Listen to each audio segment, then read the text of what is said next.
And I'm guessing you guys will do an intro before I talk. Yes. Okay.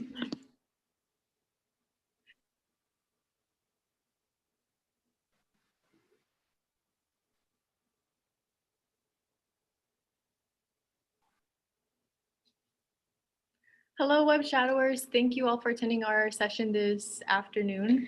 Today, we have the pleasure of hosting Dr. Chowa, who will be teaching us about emergency medicine. As always, please remember that the Google form will be posted in the chat box and in the description of this video at the end. With that being said, you may begin whenever you're ready. All right. Good morning, good afternoon, depending on where you are. I am super excited to join you guys here on this platform.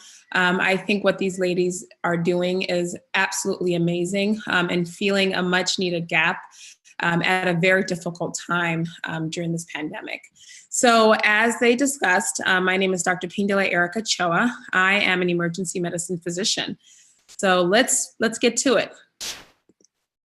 So just a little bit about me. I am originally from a country called Eswatini, formerly known as the Kingdom of Swaziland. I was born in Manzini, one of the cities there. My father is Zambian, and my mother was born and raised in Eswatini. They actually met in the United States. They both got scholarships with their respective governments and met there, and then ended up moving back to Zambia and then Eswatini, where they had me as well as two of my siblings. I have a younger brother as well as an older sister. I spent most of my childhood, except until I was 9 years old, in Eswatini, until moving to the United States of America, where I lived in California. So I just put a little bit of a map here just in case, because most people are like, Eswatini, Swaziland, where is that? So as you can see, based on the map, this is in Southern Africa. It's a country that is completely landlocked. It is surrounded by Mozambique and South Africa. And the capital city is Mbabane. Few facts before we keep moving, but Eswatini is one of the smallest countries in Africa. It is completely landlocked. We have an absolute monarchy. His name is King Mswati III, and this is him here. He is one of the world's lasting absolute monarchies. We do have a prime minister who's the head of government, who the king appointed. Most recently, he just died from COVID. And then just another fact, Swaziland has one of the highest HIV prevalence rates in the world. So despite all of that, I had one of the most carefree upbringings. Swaziland is a very beautiful place, as you can see from this picture, lots of hills. I spent most of my time outdoors, running around, climbing trees, exploring different places and taking long drives to Zambia. So most of my childhood in Eswatini was rather good. I attended one of the private schools there in the capital city. And in 1995, as I stated, we moved to America. I've lived in California, Southern California. My family picked up and moved to Wisconsin, Menominee, Wisconsin. It is a city in northern Wisconsin, about 1 to 2 hours away from Minnesota. And I spent some time in Pennsylvania and Boston, and I now currently live in Atlanta, Georgia. So let's talk about a little bit about why I decided to do medicine. So I decided to do medicine at the age of 8 years old. So when I was young, about 8 years old, my grandmother suffered a stroke. And her deterioration, secondary to the lack of resources, really fueled my desire to pursue medicine. I can actually remember the day when I decided that I wanted to do medicine. My mom had to take care of my grandmother when she was disabled from a stroke. She moved into their home where she would care for her daily. When she got rather sick and she ended up being hospitalized, I used to take a lot of different trips to the hospital with my mom.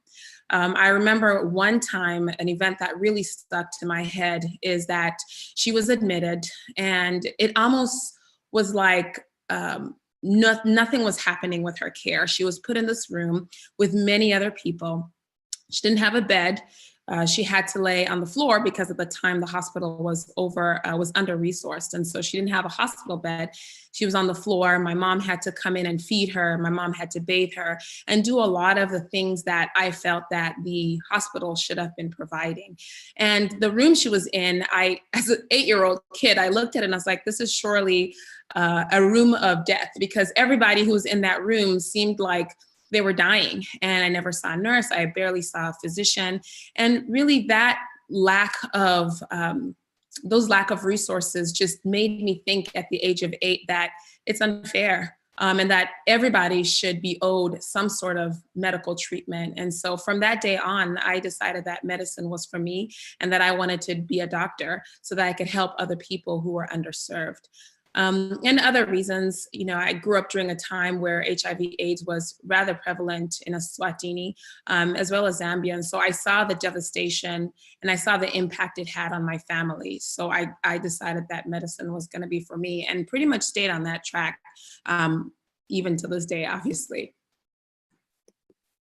So we are here talking about emergency medicine, and you're probably wondering, okay, I know why you chose medicine, but why did you choose emergency medicine? So most of my life, I wanted to do OBGYN. I had gotten all my mentors, everybody. I wanted to do women's health, women, advocate for women because they are, the gateway into the family. That was where I set my mindset. So I did all my rotations in OB. I got all my mentors were in OB. Until when I started doing the rotations, I realized it just wasn't sitting well with me. I just wasn't feeling fulfilled doing it. And even though I enjoyed the surgeries and loved watching babies being delivered, it just didn't seem like a good fit. So summer, I believe it was sometime between 3rd and 4th year, I actually took a medical mission trip to Mwame Hospital in northern Zambia with a group called Kettering Hospital, which is out of Ohio. And so when we were there, we set up multiple clinics throughout some of the villages. We basically treated and saw all sorts of things, sewed up lacerations. We took people's vitals, diagnosed high blood pressure. And we had surgeons on the trip who were there doing surgeries. And so they would do surgeries on folks and, come back and, check up on them a couple of months later. And so I just felt like I left there thinking to myself how awesome it is to be able to do everything, to see everything, to get a really good combination of different things. Every day was different. So when I returned to the United States, I decided to check out a rotation in emergency medicine. It was not a required rotation, I believe. So I did that and I just loved it. I loved the attendings. They were all so carefree. It was just exciting. It was an exciting place to be. One day, it was quiet. The next day was, busy, traumas, all of that. So I switched over to emergency medicine and I never looked back. A little bit about my training. I went and did my undergraduate studies at the University of Pittsburgh. I am non-traditional than some of you. I actually majored in Africana studies. So when I got to college, I actually wanted to do biochemistry. But I took a few classes in Africana studies and I loved it. And I felt that there was so much to learn about Black history and just the diaspora itself. And I wanted to know more about the contributions of Black people throughout the world and throughout history. And so I majored in Africana studies, still with the goal in mind of being a pre-medical student. So I did all of my prerequisites and I did what I loved, which was history. And I minored in chemistry as well. I applied, did my MCAT, and then was accepted into medical school and chose to go to the University of Pittsburgh as well, where I did my medical degree. Once I did that, I decided to do a residency in emergency medicine. I attended Harvard-affiliated emergency residency that with Brigham and Women's Hospital, as well as Mass General Hospital in Boston, Massachusetts. And this is me with my wonderful class right here in the center.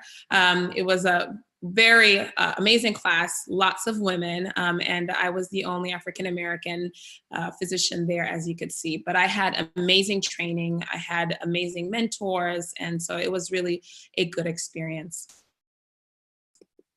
So where am I now? So I currently reside in Atlanta, Georgia. I am an assistant professor in emergency medicine at Emory University. I also am one of the assistant medical directors of one of the hospitals called Emory Midtown. And my interests are in diversity inclusion, women's health, as well as global health. I go back rather every single year and I do some work in Eswatini and also try to do work in Zambia. I've always wanted to keep my roots and continue to contribute and help out when I can. And personally, I co-host a podcast with one of my friends who is an OBGYN, and the podcast is called Hey Doc, Let's Chat. And we basically discuss healthcare issues as they pertain to women of color. And you can follow us at my own Instagram handle or the group Instagram handle, which is Hey Doc, Let's Chat. And I love traveling. I travel the globe with my toddler when I can, as well as my friends. I volunteer in the community and I play the piano and ride the Peloton bike for fun.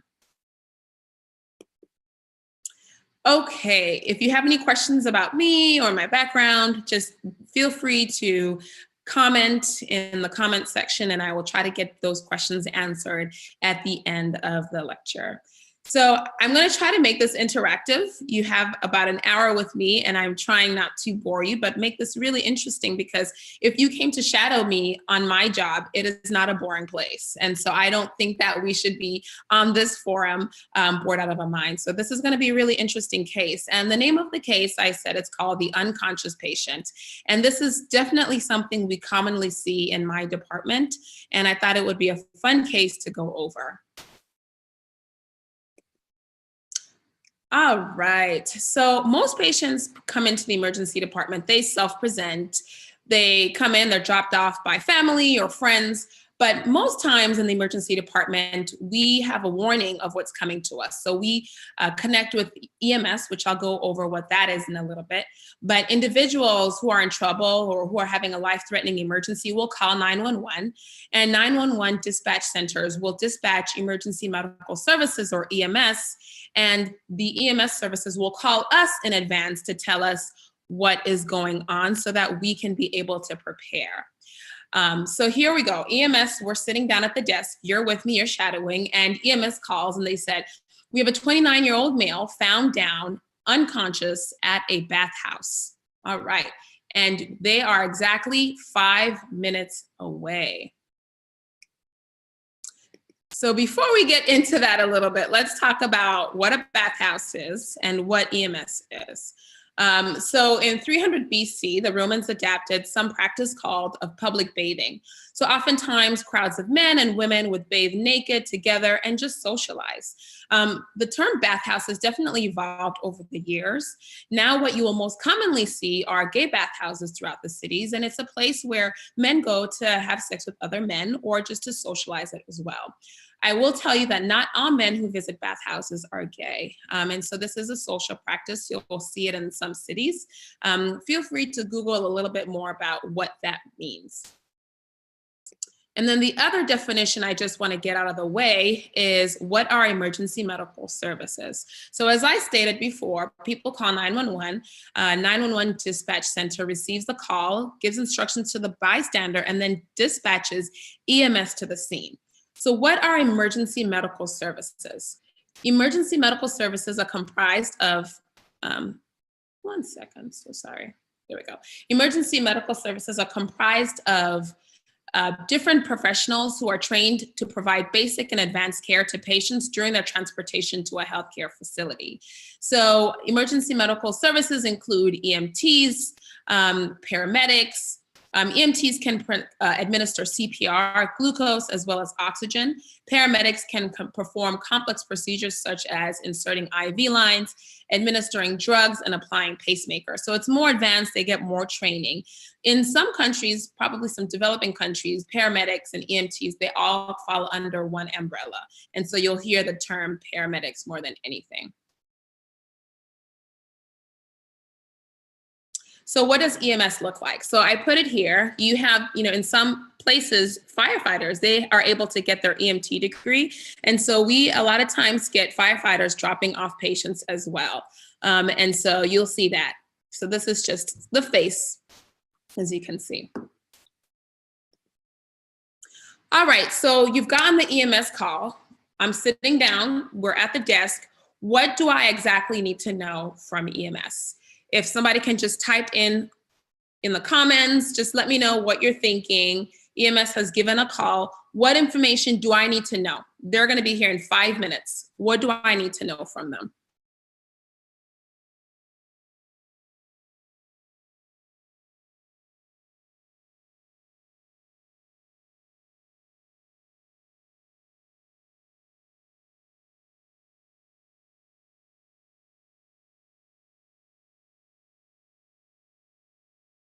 Okay, somebody said vitals, the patient's mental status. Yep.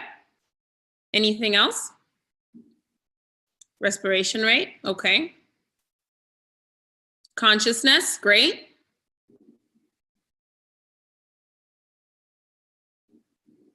All right, these are all actually really good answers. Drug usage, okay, that's good. All right, these are all great. So basically, as I said, you don't really have much time. The patient is en route with the ambulance. They're going to be there in your hospital in 5 minutes.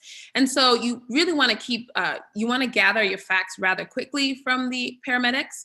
You have about 30 seconds to a minute to gather the necessary information. In the emergency department, we all want to use a systematic approach in assessing patients. And so we have this thing called ABCs. Exactly, someone said ABCs. So basically this is the information that you need to know that's going to make a difference, and it basically tells you what you need to focus on first. And so A, airway; B, breathing; C, circulation; D, disability; E, exposure. All right, and so this is something you want to definitely assess: life-threatening airway problems first, and then breathing problems, and then the circulation. Okay, and so as you say, to assess the airway: is the patient talking? Are there any foreign objects in their airway? Breathing: is the patient breathing on their own? Is there chest wall movement? Circulation: what's their skin color? What's their blood pressure? What's their pulse? Disability: how awake are they? How conscious are they? Responsive: what's their blood glucose? And then their Glasgow Coma Scale, which we'll talk about a little bit later. And then exposure: you want to make sure that EMS exposes the patient, because if there's the patient is bleeding out of their leg, EMS really should stop that before they come to the emergency department, because they could die in that 5 minutes en route. So this is a systemic approach on how we approach critically ill patients. Paramedics do it, emergency medicine physicians do it. Most first responders know what this means. And these are the questions that we talked about. Is the patient's airway intact? This is what I ask EMS within those 30 seconds. Is the patient's airway intact? Are they breathing on their own? Do they have a pulse? Any obvious signs of bleeding? Quick blood pressure and pulse? What's their level of consciousness? What are their GCS? What does this patient look like? Okay, so EMS, you've asked them those questions. EMS gets back to you. They basically say, patient is not protecting his airway, but no objects in direct view. No, patient is not breathing on their own. We are actually bagging them. Pulse, their pulse is weak. No obvious signs of bleeding. We can't obtain a blood pressure at all, but their heart rate is 110. All right. This is what they've told you, okay? Patient's not breathing on their own. They're bagging the patient. They can't get a blood pressure. You're in the emergency department. They are now 4 minutes away. What do I need to do to prepare myself, my department, for this patient? Please type in the chat.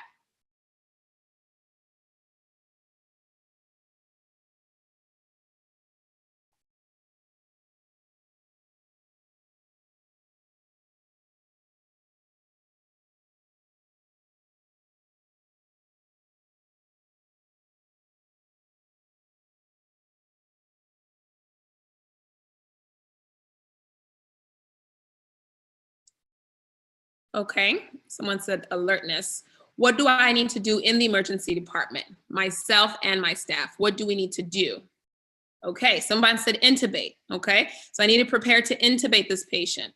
Start a chart, get a room ready. All great. Call respiratory therapy. All great. All right, central line. Okay.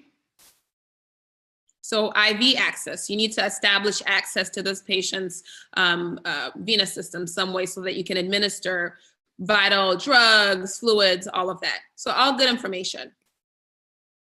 All right, so the first thing as me, I'm the emergency medicine physician. I run a team. You know, I have multiple members of the care team. We all work together. And so the first thing is I need to inform the team of what is coming. And I need to assign roles so that I'm not looking for people to help me, that everybody is ready when the paramedics arrive. So I need to assign roles. I need to find somebody who's going to be able to get intravenous access. I need to be able to get somebody who's going to be able to put the patient on a monitor so I can get vitals. And somebody said, call respiratory therapy. Respiratory therapy needs to be there to help me with this patient's airway. And someone said intubate. Yes, this patient needs intubation, all right? So yes, EMS is bagging them. They're using something called a bag valve mask, sometimes known as an ambu bag, and I put a picture here. It's a handheld device commonly used to give positive pressure in patients who are not actually breathing. However, it is not a secure airway. All right, we need to place something called an endotracheal tube, which goes through the mouth or the nose in order to ventilate the patient. All right, and then we would hook them up to a ventilator because an ambu bag can get dislodged, somebody can vomit and aspirate. So really a definitive airway is a breathing tube, and that is what I need. And respiratory therapy can help me there. Bag valve mask as I'm preparing my resources. And also they'll come down the emergency department and bring their ventilator so that I can be able to help this patient. All right. And as you can see here in my preparation, I'm thinking also in the form of my ABCs. So airway, intubation, ambu bag, respiratory therapy, breathing, all goes with the above. Circulation, I need to make sure somebody's gonna be able to obtain IV access. I need to have my IV fluids ready, all right? And then with D and all of that, D, blood sugar, somebody should be able to check that. We kind of already know their mental status or consciousness. And E, the patient is probably going to come exposed. Otherwise, there's going to be a nurse there or somebody who's going to help me expose this patient. Okay, so EMS has arrived. The 4 minutes have elapsed, all right? When EMS arrives in the emergency department, they typically transfer the patient from their stretcher onto the bed. The team is ready. They all are listening, and the paramedic, as they're doing everything, as the nurses are doing everything, they are loudly giving you patient report. So the paramedic states, I have a 29-year-old male found down, unconscious at a bathhouse by a bystander. They administered 4 milligrams of Narcan with reported minimal response. His blood sugar is 120. The patient remains unconscious. He is not breathing. They have been bagging this patient for a total of 30 minutes. No medical history is known. No medications are known. Allergies unknown. The bystander who found them doesn't know anything about this patient. Okay. Anybody know what Narcan is?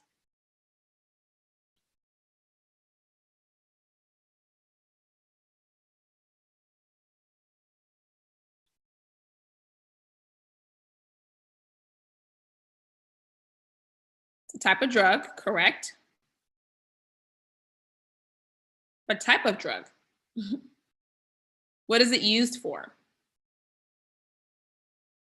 Okay, reverses opioid overdose. So EMS, really felt that this patient was had overdosed on some kind of opioids. So they gave 4 milligrams of Narcan and really didn't get much of a response. Okay, what exactly are you thinking at this point? Just throw at anything. What's going through your mind?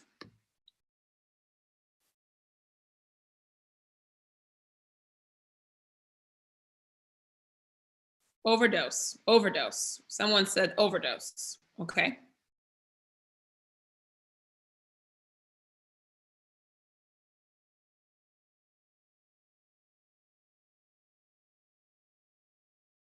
Okay.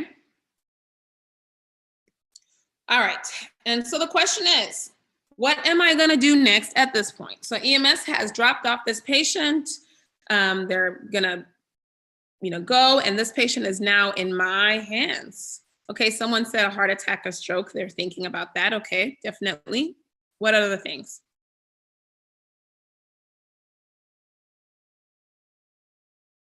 Heat stroke, okay. Is he a diabetic? Okay.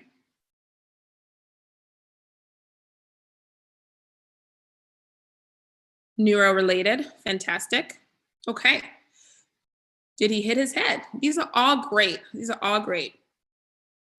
Okay, so in the emergency department, the nurses move fast. People move fast, okay? While you're gathering your thoughts and you're thinking what is going on, the nurses are placing this patient on a monitor. This is a typical monitor that we have in the hospitals. Someone is obtaining IV access, someone is getting the patient's blood sugar, and someone is obtaining vitals. So these are the patient's vitals that they obtain. So the temperature is 34. For those who don't know, that's pretty cold. I think it's about 93, 94 degrees Fahrenheit. So that is abnormal. The pulse is 100. Blood pressure is 160/50.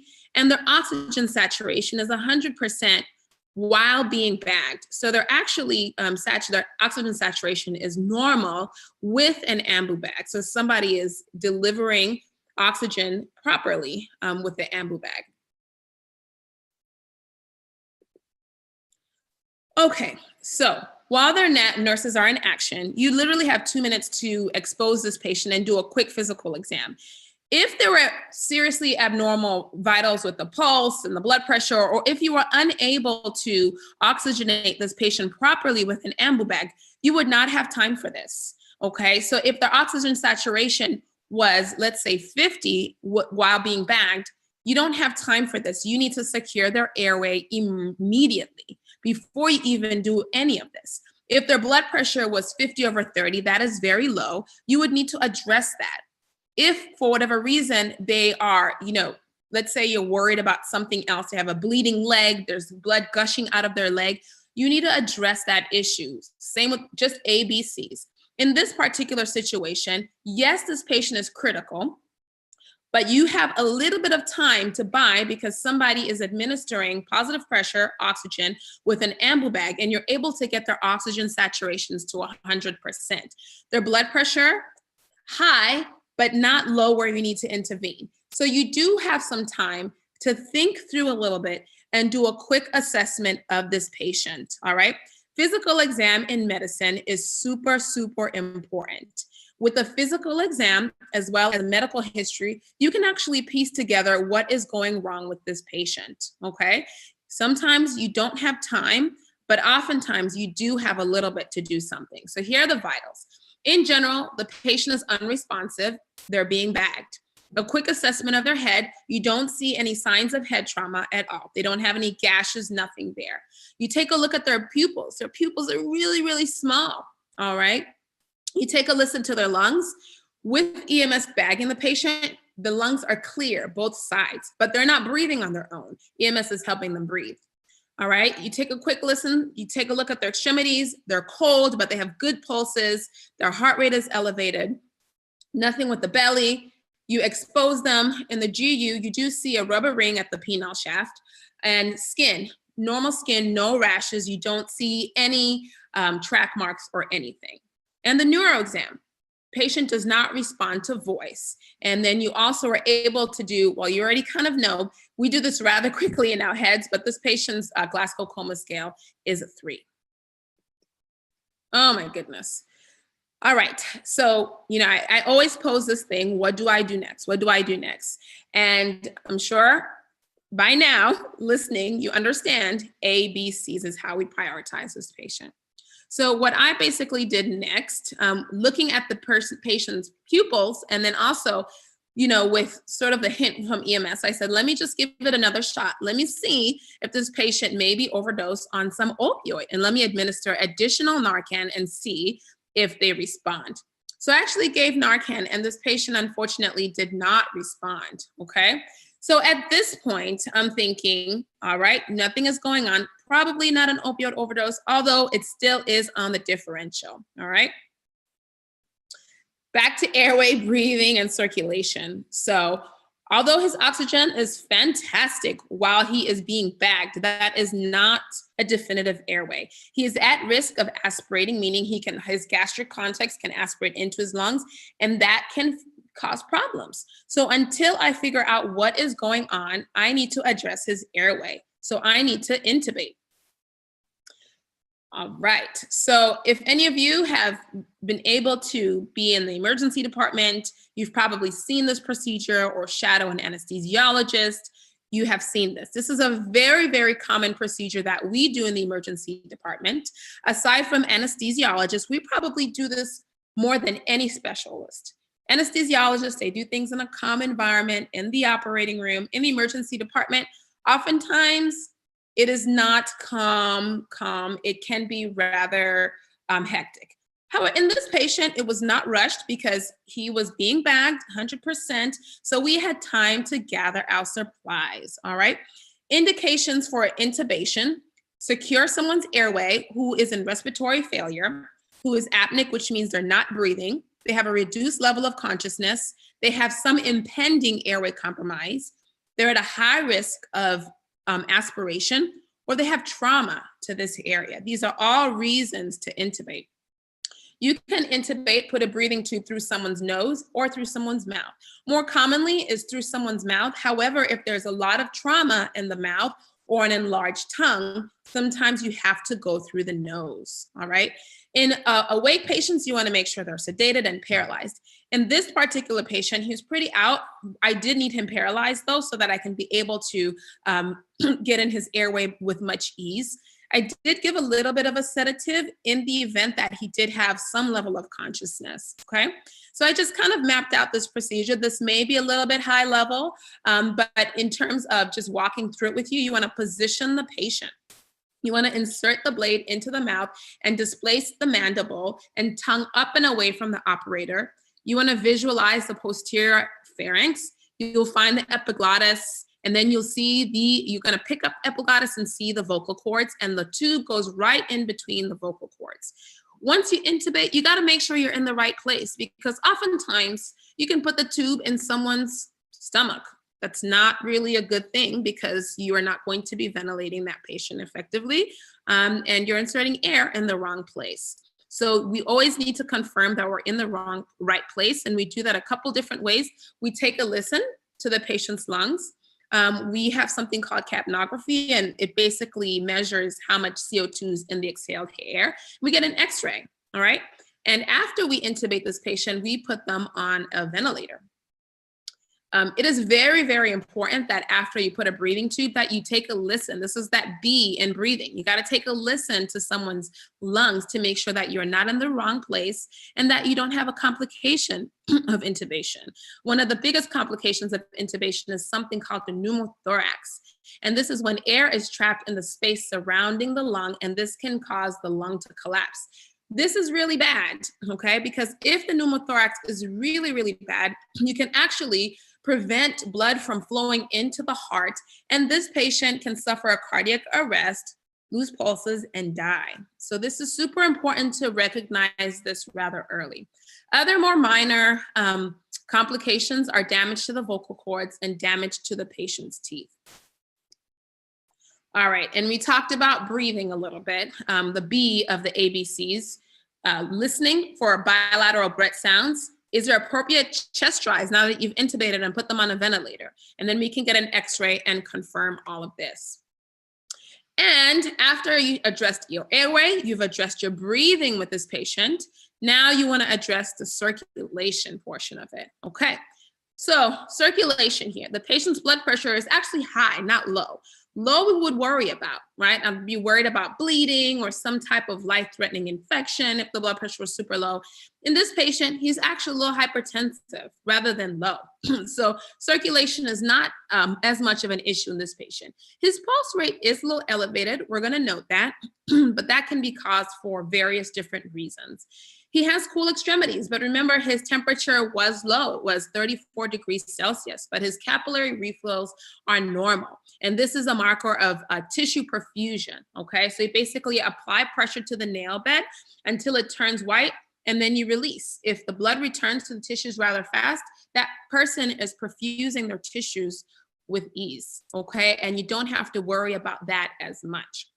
I threw a liter on this patient just because their heart rate is elevated. You know, maybe they are a little dehydrated, and so a liter of fluid does not hurt in this young patient, okay?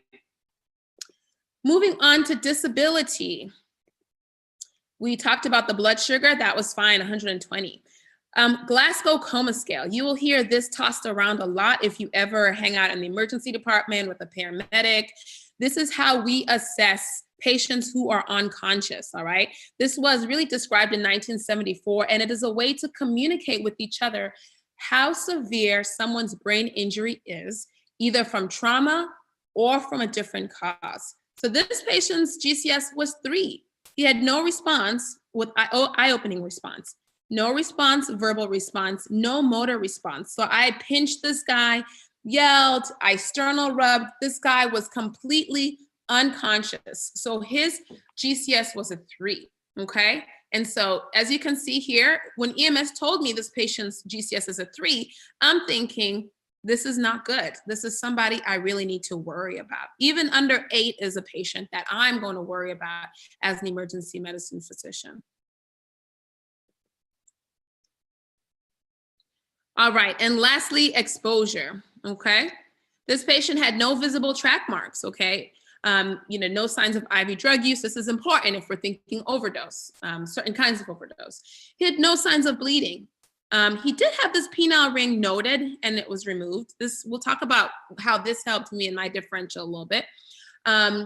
And patient was placed under a bear hugger given his hypothermia. So because he was so cold, once he was stabilized, the nurses did put him under a bear hugger to warm him up to normal body temperature. Okay, is this patient stabilized? Yes or no? Please type in the comments.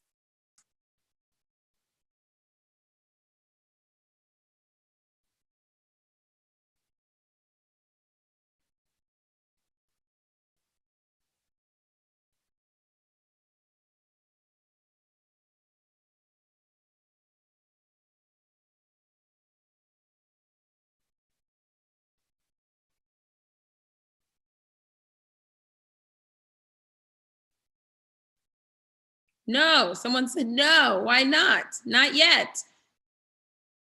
Many no, oh goodness. Tell me why he's not stabilized.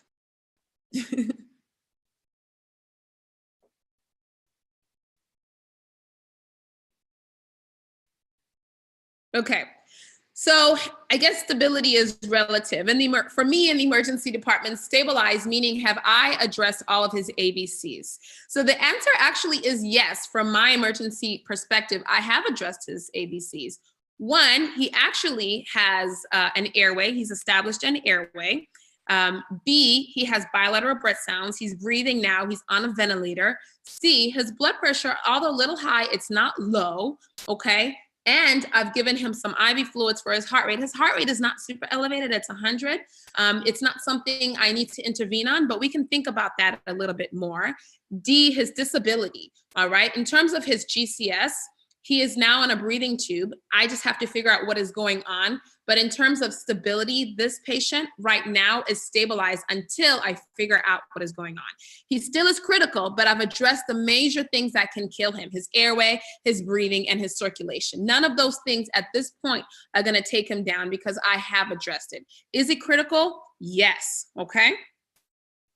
So now that we've stabilized, he's on a ventilator, he's breathing, you can hear his sounds, his circulation, his pulse is 100, but his blood pressure is okay, a little bit high. Now we can kind of sit back and ask ourselves, what the heck is going on, okay? So this is, I've addressed the emergent things that I need to address at that very minute. So now I have time to figure out what went on. So kind of going back to what I asked you guys, what do you think is going on? Someone said head injury. Someone said a stroke. Someone said a heart attack. Anything else that you guys can think of that could be going on with this patient?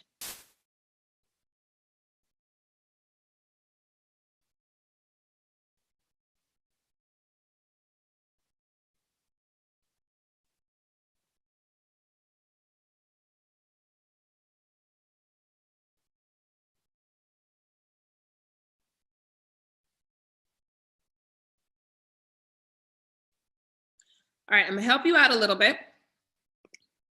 So this is kind of how I break it down. Obviously, and most of you guys said it, the biggest thing on the differential is overdose, okay? And I'd say accidental overdose, all right? it doesn't seem like a setup for intentional overdose. He was at a bathhouse where many people were having fun. He was found on a bed. He had a penile ring on. So he was probably in the midst of having intercourse when this happened. And so it is unlikely that he went to a bathhouse to try to intentionally overdose. So it's probably likely an accidental overdose. And I put here all the things that he could have overdosed on: narcotics, benzos, so Ativan, all of those things, okay? Valium, poppers. We'll talk a little bit about this, but this is a popular drug in this bathhouse population. This is a drug that we'll discuss a little bit later. Alcohol. Could he have taken way too much alcohol to the point that he is comatose? All right. And then there's this drug called GHB, which we'll go over. Okay. It is called the date rape drug. All right. So maybe he took too much of that, or maybe somebody gave that to him. So that is something that we have to think about. We still have to think about intentional overdose, although it is unlikely. So we put that on the differential. Someone said a head bleed. Is he bleeding in the brain? So we have to think about that. We don't know this patient. We don't know if he was in the act having intercourse and then he had a ruptured aneurysm and bled in his brain. So I have to think about that. Did he have a stroke? He could have. His exam is not typical of a stroke. He doesn't have unilateral weakness. He's just completely out, but definitely something that we have to think about. And then, a group of disorders called metabolic disturbances. So low blood sugar, we did check that. That can cause you to be this comatose. Low sodium levels, okay, something to think about. If his liver is not working well and he's not able to clear certain toxins, he can get something called hepatic encephalopathy. It happens in a lot of cirrhotic patients who have liver failure. They can present in this case. A really terrible, terrible infection can do this. Although he doesn't really have those signs. He doesn't have a fever. His blood pressure is not super low, but still we have to think about it. We can think about meningitis. He seems like he can move his neck. He doesn't seem like he has signs. He's not febrile, but I got to think about it. I have to think about so many things in the emergency department because I can't miss it. All right. So now that in my mind, I'm going through and thinking about what is going on here. As an emergency department, we're very colorful. We got to think about, put a story together. So here's the story at this point that I have put together as an emergency physician. So this patient put on his best clothes. He went to meet up with some people at this bathhouse to have fun. He likely, took some illicit substances to enhance his experience, all right? He was found with a penile ring on. So maybe he wanted to enhance his erection as well. He didn't have any track marks, so he doesn't seem like an IV drug user. There were no open pill bottles around him to suggest that he overdosed on medication. And he was found on a bed, so maybe less likely signs of trauma, okay? So for me, accidental overdose. And then I have to think. Now, I work in the ER. I've been working in the ER for some time. There are certain drugs that I know, depending on where someone is coming from, I can say what kind of drugs that are more common. So in this particular population of bathhouses, I know they utilize poppers, which we'll talk about a little bit later, something called GHB, which is the date rape drug, and alcohol. So those are very common. However, it could be any of these things, all right? But you have to also use your experience in the emergency department and also pattern recognition. So now that I figure out, what I think is going on, I'm going to tailor my workup as such. So toxicology screen. I want to get some urine from him. So the nurses put in a Foley catheter. They get lots of urine. We check it for benzos, oxycodone, opioids, cocaine, amphetamine, marijuana, barbiturates, all of that. All right, we're going to check an alcohol level to see if he had any alcohol in his system. And then we're going to check an arterial blood gas. That a little bit more complicated, high level, but that can also tell me the presence of certain drugs in his system, also can tell me, about the patient's acidotic state, okay? Intentional overdose. This patient still could have overdosed on medication. Maybe he wanted to go out with a bang. He could have taken certain medications. So I want to get an EKG. Certain medications can lead to cardiac arrhythmias. Some antidepressants can do this. So an EKG can tell me by looking at it if he has any of those substances on board. I want to check a Tylenol level. And I also want to check an aspirin level because maybe he tried to kill himself at this facility. And then someone said a head bleed. How do I diagnose that? I need a CAT scan of the brain. I put that in the computer. Stroke, I'm gonna put that on my head, but I have a few things before then that suggest what's going on with this patient rather than that. And then a metabolic disturbance, I'm gonna get a complete blood count to take a look at if he has any anemia, his hemoglobin is low, to see if his white blood cell count is elevated, to see if any signs of infection, check his electrolytes. I wanna check his liver function, his kidney function, his urinalysis. The ammonia is that toxin that builds up when patient has liver failure. I want to get blood cultures and urine cultures, and I want to get an x-ray, which you probably already had when you put in that breathing tube. Okay, so you've done all of that. Now you get some results. This is where things are a little bit shocking. Your urine toxicology screen, negative. Negative for benzos, negative for opioids, negative for cocaine, negative for amphetamines, no barbiturates, no marijuana, negative, okay? This patient had none of that in his system. His alcohol level is 12. This is low. It's like, it's nothing, all right? So, it's been some time. He's metabolized. He's been found down. He was on the bed for a while. And so this is low, not super high at the point that it could cause this patient to be comatose. We get a blood gas, all right? It's a little bit abnormal. He has elevated CO2 level, which has caused his blood to be in an acidic state. That could be just from not breathing. He has a negative carbon monoxide screen and he has a negative met hemoglobin screen. The met hemoglobin screen can tell me if he took something called a popper, a type of drug. So he doesn't have that. So at this point, a little confused, but I do kind of think I know what's going on here. So a few extra results come back. His EKG, normal, all right? Unlikely took any medications that could, for intentional overdose. Tylenol level, negative. Aspirin level, negative. He gets a CAT scan of his brain, negative. His blood counts, hemoglobin is normal, 14. White blood cell counts, normal. His electrolytes, normal. His urinalysis, normal. Ammonia, undetectable. Everything's within normal limits. His x-ray, no pneumonia. No signs of a pneumothorax. He has a tube that is in place. Oh, man. So you've done all of that. This patient is in your emergency department still, and his workup is unrevealing, but he's stable. His pulse has come down. It's 80. His blood pressure is 130/60 on sedatives. Really, his temperature has come up 98 degrees Fahrenheit. His oxygen saturation 100% on the ventilator. He is stable. However, we really haven't figured out what's going on. But because of that pattern recognition, I've seen this before. I can still sort of say, I think this patient has GHB on board. I'm pretty sure that he took something called the date rape drug, whether somebody gave it to him or whether he took it himself, because that can present in this case, all right, and can cause all of this. And unfortunately, can't really check it in a urine bloodstream. It's just a leading diagnosis.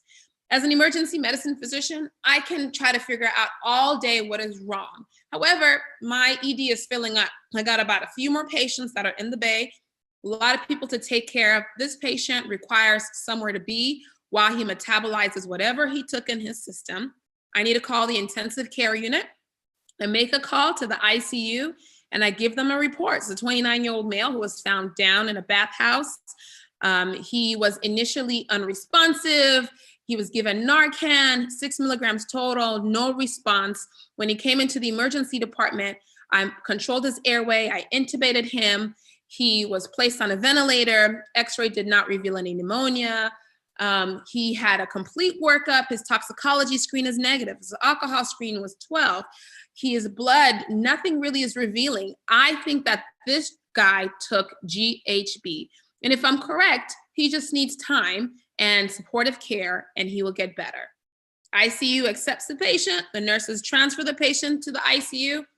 My job at this point, let the ICU team take care of it. I got some other patients to see. Okay, let's talk a little bit about GHB, okay? Actually, when I was looking up different names for this, there were a lot of names that I didn't know, but I know roofie, date rape drug, and then all these other things. If you know another name for GHB, let me know. And so this is a drug that's typically used by a lot of younger population, especially in the population that frequents some of the bathhouses. So just a little background about GHB, okay? It is gamma hydroxybutyrate.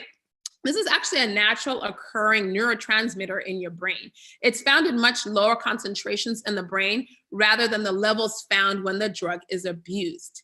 You can't taste this, you can't see this drug. That's why it can be poured in people's alcohol. People do take it, they give it to themselves, or as you know, based on what you guys have known in your history, it can be given to people when predators are trying to assault people. And so what this drug does, it leads to CNS depression, and it impairs any psychomotor or stimulant activity. And so patients who overdose on GHB can actually look like the patients that we had here. Roughly 95% of this drug is metabolized in the liver. So if the liver is not good, or if this patient took other drugs, the half-life can actually go from anywhere from 30 minutes to much longer because of the presence of other substances. So with GHB in a normal liver, the half-life is 30 to 60 minutes. So if somebody overdoses on it, you should see that they should come back after 30 to 60 minutes. However, if they took some other drugs, alcohol and other things, it may linger and its effect may linger much longer, which I think is what happened with this patient. And detection of this drug is actually really, really difficult after 24 hours because of this short half-life. Talk about effects. Why would somebody want to take this drug? So euphoria. A lot of people who take this report euphoria. They report increased sex drive, and increased tranquility. So you can think about some of these bathhouses, if there's a lot of men having sex with men, they want to feel relaxed in order to engage in anal sex. And so some of them take this drug for that reason. And it also increases some people's sex drive. Negative effects: sweating, loss of consciousness, nausea, hallucinations, amnesia, and coma, which is what happened with our patient. So GHB can be addictive. Many users find that if they don't take it, they actually experience withdrawal effects, such as insomnia, anxiety, tremors, and sweating. And actually, withdrawal can be rather severe and incapacitating.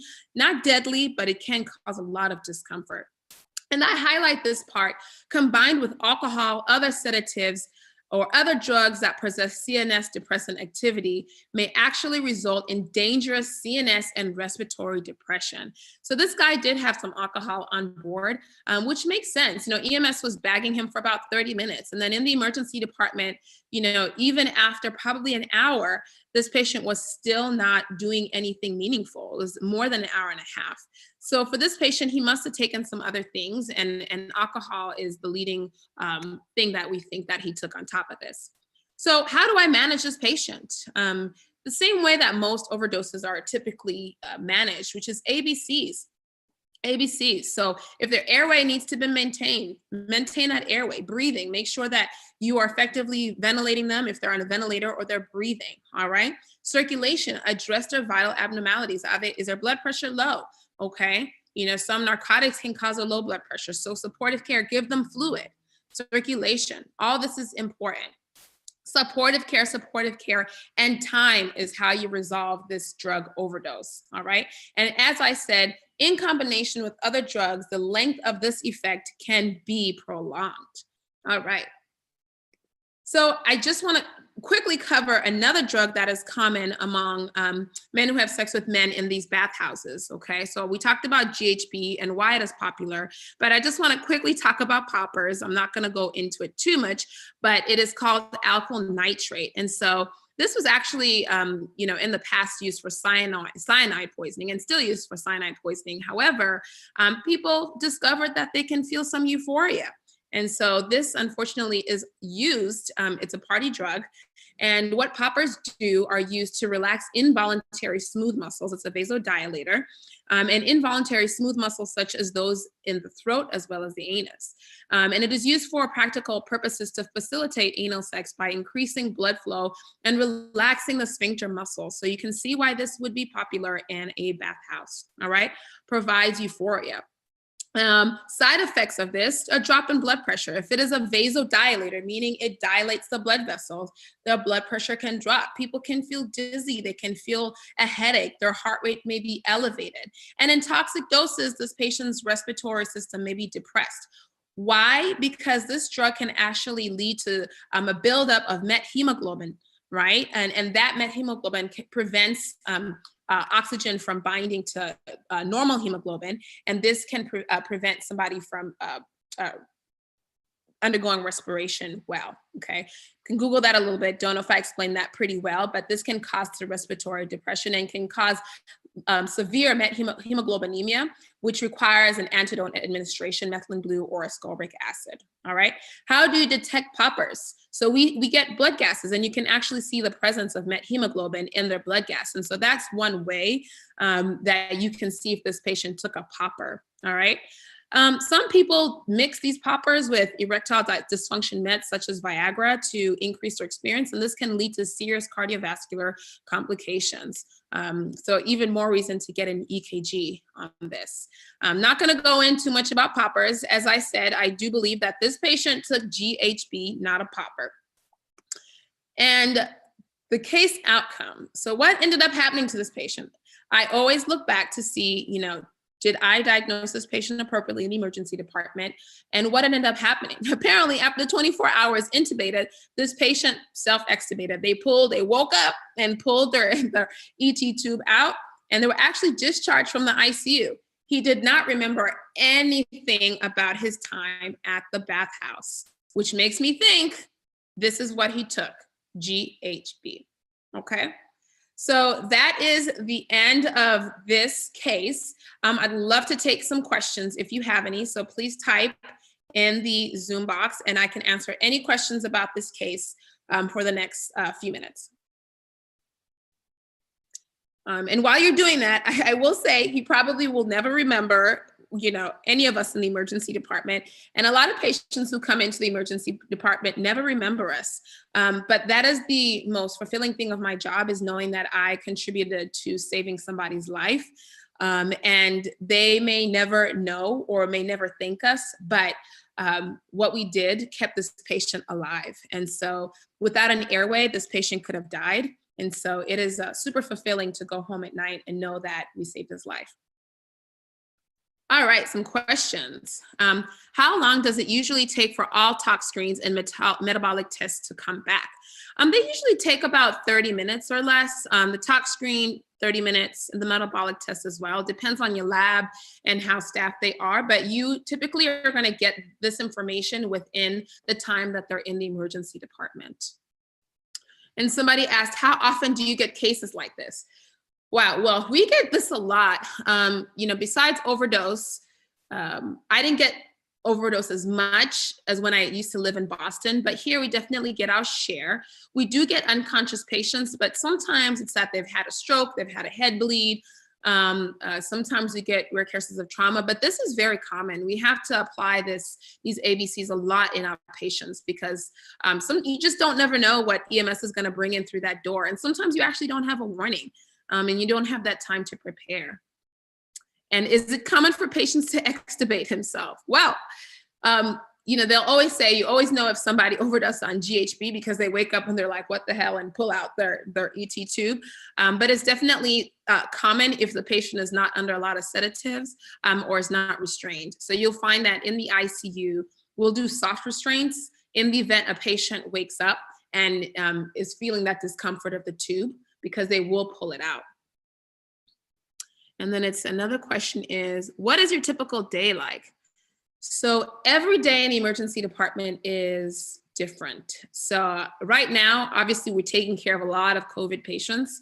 And so I may come into the emergency department and it may be a calm day. I may take care of patients that have a heart failure exacerbation, COPD, a little asthma, maybe you're anemic from vaginal bleeding. And then on another day, I'm just seeing patients who need to be intubated. And intubated, I'm seeing patients who need a pace, to be paced because they have complete heart block. Every single day is different. I've delivered a baby or two in the emergency department. We see it all. We see it all. So it's super fun. Every day is different. And then another question is, do you find that communication with patients is limited? And how do you navigate making patients feel safe without wasting time? So this is key, right? A history is key. Communication is key. A lot of times in the emergency department, you'll get patients who are unconscious and you can't get a history, okay? Or you'll get patients who there are communication barriers because they speak another language. And you really do have to navigate making the patient feel safe if there's a language barrier or issues communicating. And so with patients who speak another language, we have interpreters. And you definitely always want to use an interpreter because you don't want to misinterpret what they're saying. So I always do that. If the patient, is unable to talk, you want to get more information from a family member. Some people are dropped off, they have emergency contacts on the file. You want to call and get information from family who have witnessed them.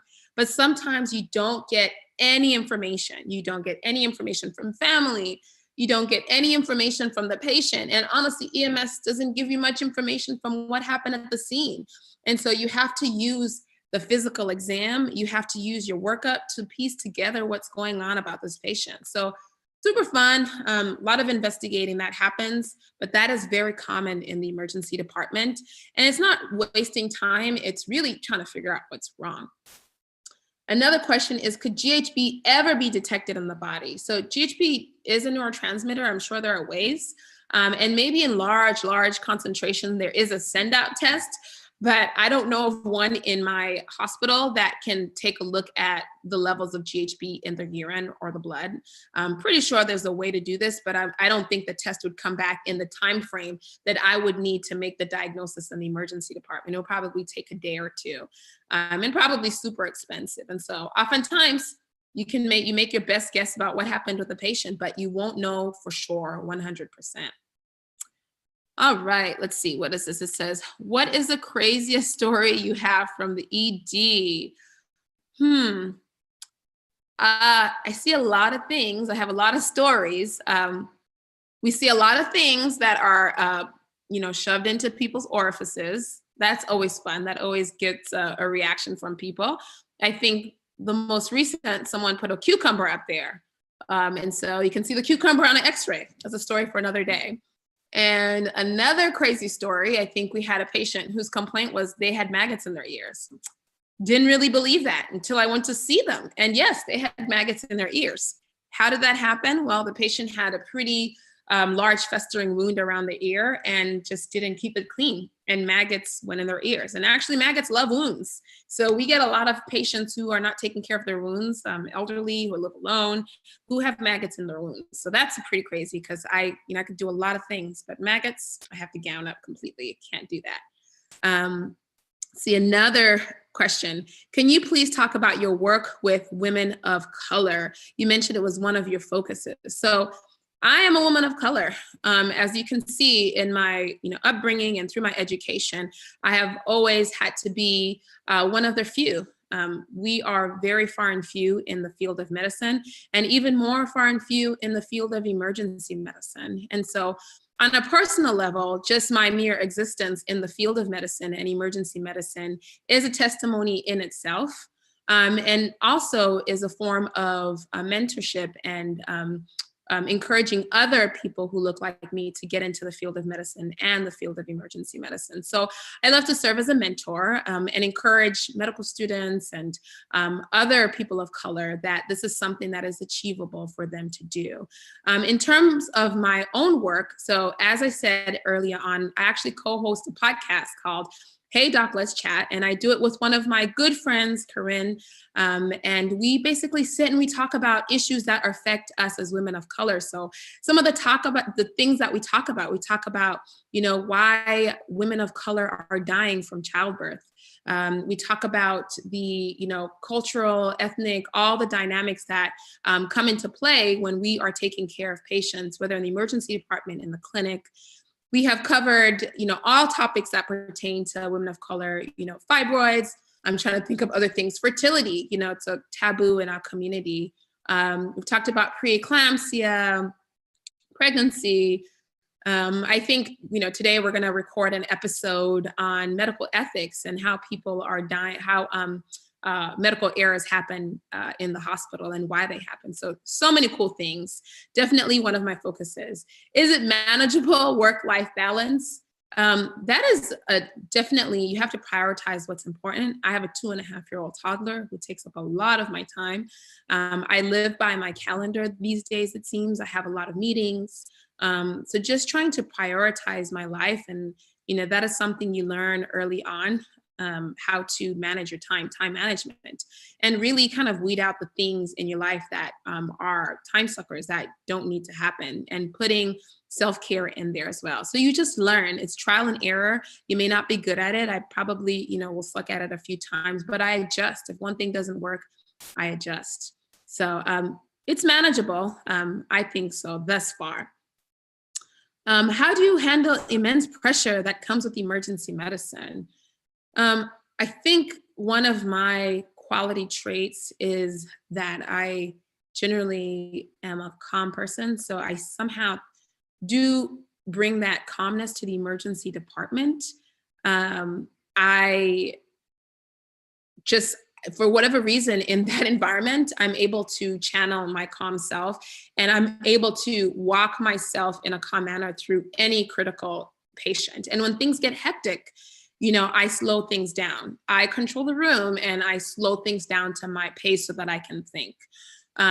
Obviously, we see a lot. We see a lot of death, especially during this pandemic. We've seen a lot of different things, and dealing with that, it comes, you have to find ways to take care of yourself and your mental health. And you have to find outlets. And so coming home, being with my family, I don't always get to play the piano these days because my toddler is always behind me, but that is a form of self-care.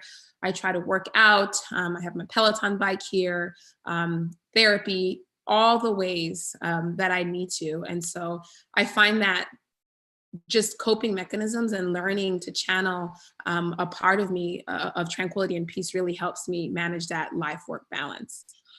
And all right, what other humanitarian aid activities have you been involved in? So most currently, I, over the past few years, except this year with the pandemic, I've spent a lot of time in Eswatini, the place of my birth.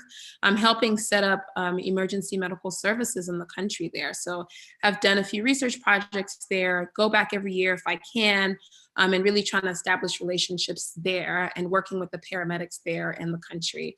And most recently, trying to establish something in Zambia with their newly formed emergency medical care society there, trying to organize something for interns, medical interns, to teach emergency medicine. So I definitely try to stay involved with international work because it is still a passion of mine, and it really, healthcare equity has always been the driving force behind why I wanted to do medicine. So. Okay, hopefully I didn't go over time. Thank you so much, Dr. Chowa, for presenting and for being so interactive with our web shadowers. It was a pleasure to learn from you. Thank you. Thank you so much for having me. And let me just kind of leave off. I did actually put a quote here, and just want to leave everybody with, and it basically says, believe in your purpose and let that drive you. If you fail, figure out why and try again. Medicine is, it's a tough road. You're not always going to be on top. And so when you fail, try to figure out why, but don't give up on your dreams. Just keep tapping into your purpose in life and your purpose in the career, and that will drive you every step of the way. If you need to contact me for anything, this is my email address, erikachowa@gmail.com. Please follow me on Instagram at Dr. Chowa, or the podcast Instagram, Hey Doc, Let's Chat. I'm available to answer any questions. And thank you so much for having me on this platform.